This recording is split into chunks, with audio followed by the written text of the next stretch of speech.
दुलरुआ हाँ भैया हाँ। और पिए कटोरवा दूध। अरे आ जा कि अरे नया महीनावा खियलई कन्हैया लाल, भैया खियलई कन्हैया लाल। अरे आजी हो कि अरिया नया महीना खियलई कन्हैया लाल। अरे बाबू खियलई कन्हैया।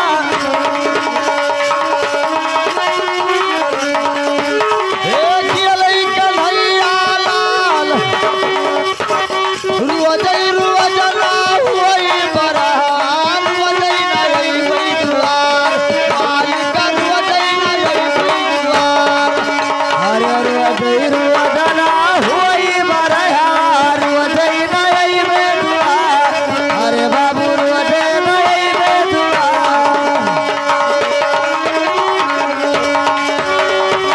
ए भैया अरे जल जमुना के रतीरा, कोई ने जल भर, कोई ने सखी रोवे हो।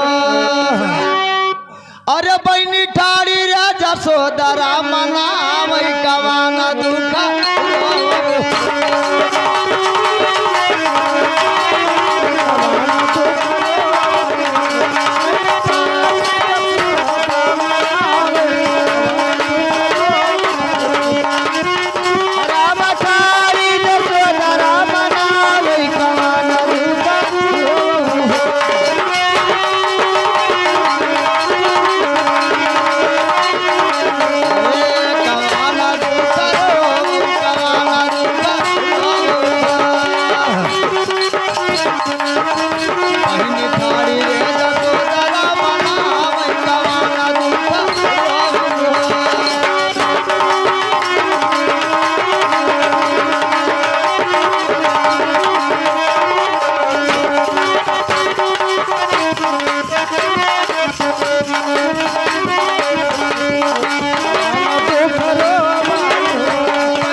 आगे हमारे श्रीमान जी मोहित भाई निवासी लखौरी 11 रुपया तोहार कैंडिडेट का हो? ये मोहित भाई निवासी लखौरी 11 रुपया बच्चे के निशार भी हे हमरे यहाँ के गरमात गरमात तब गरमात नहीं घबराओ ना, आओ ही आई हैं। अरे और भगवान बगिया फुलवारी हरे रखे सुंदर अवसर हमारे श्रीमान जी के घर आए, माता रानी वो बच्चे को अमर कर दे और बगिया फुलवारी भगवान हाँ हरे रखे। भैया हाँ कैसे बाबूजी कहना है, क्या कहना है?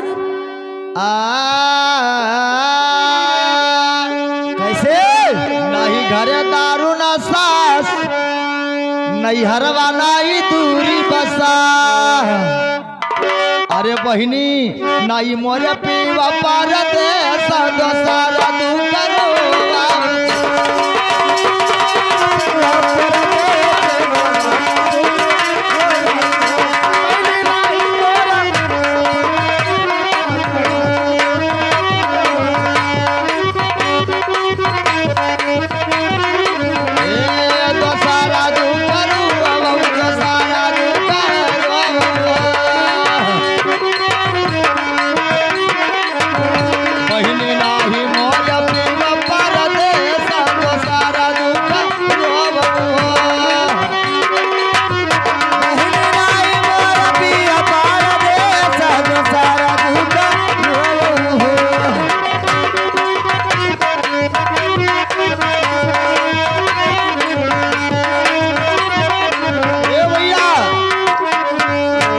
लड़का बुआ लोग रुपया दीन, फूफा लोग का सोचत विचार था सवेरे सुगनगर में बचबो ना का हो?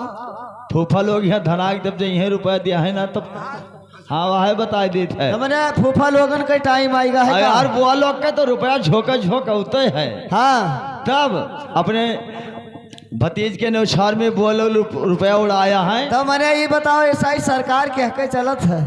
वो तो बतिया सही है तहार, हाँ लेकिन रुपवा कमाई फूफा तो दिया थी है। हाँ दिया थे फूफा, लेकिन मलकेवा का बोले जनते हैं। मलकिन तो देते ही रुपया, लेकिन फूफा लोग के सोचत विचार उनके दुब होते रुपया देंगे मारे। अच्छा अरे कहा था पतीली दाल चुरे तो बुदर बुदर हुए। हाँ और रुपया देख मारे लड़को फूफा के दुपुर दुपुर हुए सवेरा उनका बहेला हका दिन ले जाई हैं घर अंगना पकई हैं भैंसिया न ए गाँव का था अरे लालई पियारा घुना घुनवा नन दैया